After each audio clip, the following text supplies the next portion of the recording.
अस्सलाम वालेकुम, मैं हूं रबाब जहांगीर। आप देख रहे हैं मेरा यूट्यूब चैनल असली खबर खबरदार रबाब जहांगीर। उम्मीद है तमाम देखने वाले खैरियत से होंगे। ड्रामा तेरे बिन की आखिरी 2 एपिसोड्स का सबको ही इंतज़ार है और इस दरमियान जहां इस ड्रामे ने बहुत पॉपुलैरिटी हासिल की, वहीं जब कहानी थोड़ी तब्दील होती लोगों को दिखाई दी और उन्हें ऐसा लगा कि पहले कहानी कुछ और थी और बाद में कुछ और की गई, तो लोगों ने उस पर बहुत ज़्यादा तनकीद की। कहानी की डिसकनेक्टिविटी को बहुत ज़्यादा मौज़ूए बहस बनाया गया और अब इन तमाम सवालात के जवाबात, ना सिर्फ ये कहानी की तब्दीली वाला मामला बल्कि मुर्तसिम का किरदार जो कि पॉजिटिव था वो नेगेटिव क्यों हुआ, उसमें तब्दीलियाँ क्यों हुई, इससे मुतालिक बड़ी खुलकर ड्रामे के प्रोड्यूसर अब्दुल्ला कादवानी ने गुफ्तगू की है और इस ड्रामे के तमाम फैंस को उन्होंने जवाब दिया है। और वो क्या जवाबात हैं, क्या गुफ्तगू अब्दुल्ला कादवानी की जानिब से इस ड्रामे से मुतालिक की गई है, ज़रा आपके सामने इस वीडियो में उसकी कुछ तफसील रखते हैं। तो अब्दुल्ला कादवानी ने ड्रामे की कहानी से मुतालिक बड़ा वाज़े ये कहा कि आप देखें कि मैंने पिछले दिनों ट्वीट भी किया था जब एपिसोड 47 आई थी, आने वाली थी, उसका टीज़र प्रोमो रिलीज़ हुआ था। बहुत ज़्यादा बैकलैश का सामना उसके बाद करना पड़ रहा था।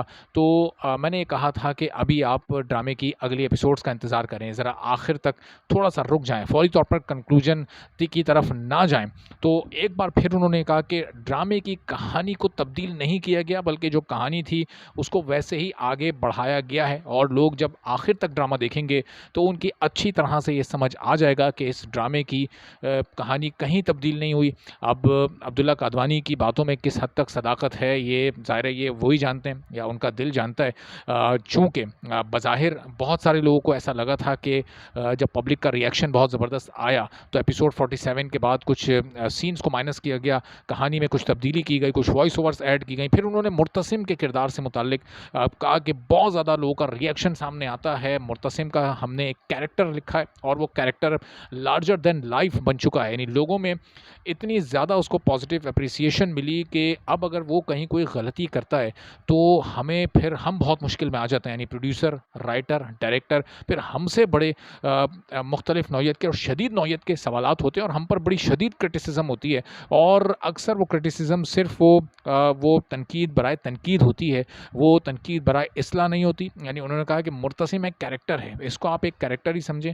मुर्तसिम एक इंसान है और इंसान गलतियाँ करता है। वो अपनी नॉर्मल रूटीन लाइफ में किसी भी कदम पे कोई भी गलत फ़ैसला ले सकता है और किसी के साथ वो गलत भी कर सकता है। ऐसा नहीं हो सकता कि कोई इंसान हमेशा सिर्फ सही करता रहे, सिर्फ वो सही राह पर चलता रहे और उसका दिमाग या दिल कभी कोई गलत फ़ैसला ना करे, किसी के साथ ज़्यादती ना करे। तो अब्दुल्ला कादवानी ने मुर्तसिम के कैरेक्टर से मुताल्लिक ये बात कही। अब ज़ाहिर है कि लोग बहुत ज़्यादा जज़्बाती तौर पर मुर्तसिम के कैरेक्टर से अटैच हो गए थे और वो उनकी नज़र में वो एक सुपर हीरो था जिसको सिराजुल हक ने रॉबिन हुड कहा था। मुर्तसिम लोगों के जो एक ख्वाबों में जो कैरेक्टर्स होते हैं, जो एक आइडियल कैरेक्टर्स होते हैं, वो शक्ल इख्तियार कर गया था। चूँकि मीरब के साथ जो उसकी केमिस्ट्री थी वो लोगों को बहुत ज़्यादा पसंद आई। अब अब्दुल्ला कादवानी ने सिर्फ इन 2 चीज़ों पर अपने मौक़िफ़ का इज़हार नहीं किया और वज़ाहत नहीं की, बल्कि और भी उन्होंने कई सारी बातें इस ड्रामे से मुताल्लिक उन पर भी बड़ा खुलकर इज़हार ख़याल किया है, उन पर भी जवाब दिया है। और ज़ाहिर है ये जवाब ऐसे मौके पर आ रहा है, ये वज़ाहतें ऐसे मौके पर आ रही हैं जब ड्रामा बिल्कुल अपने एंड की जानिब बढ़ रहा है, बल्कि ऑलमोस्ट एंड पर पहुँच चुका है। चूँकि अब सिर्फ 2 एपिसोड्स बाकी हैं, अब सिर्फ देखना ये है कि ये इसी हफ़्ते ये एपिसोड्स आ जाती हैं, ऑन एयर हो जाती हैं, सेकंड लास्ट एपिसोड तो आ जाएगी, या फिर 1 हफ़्ते मज़ीद लोगों को इंतज़ार करना पड़ता है।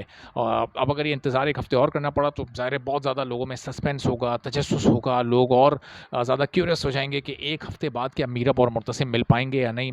तो अब्दुल्ला कादवानी ने इसकी स्टोरी से मुताल्लिक और इसके बारे में जो मज़ीद गुफ्तगू जो की है उससे मुताल्लिक आपको अगली वीडियो में मैं मज़ीद डिटेल्स बताता हूँ। चूँकि फ्लैशबैक से मुताल्लिक भी बहुत बातें हो रही थी कि इतने ज़्यादा फ्लैशबैक्स आखिर क्यों, इसकी भी वजाहत की अब्दुल्ला कादवानी ने और भी चंद बड़ी इंपॉर्टेंट चीज़ें उन्होंने बताई हैं। तो अगली वीडियो में फिर आपसे मुलाकात करते हैं और इस बारे में कुछ मज़ीद डिटेल्स भी शेयर करते हैं। चैनल पर नहीं तो चैनल सब्सक्राइब कर लें, बेल आइकॉन प्रेस कर दें। इजाज़त दीजिए, अल्लाह हाफ़िज़।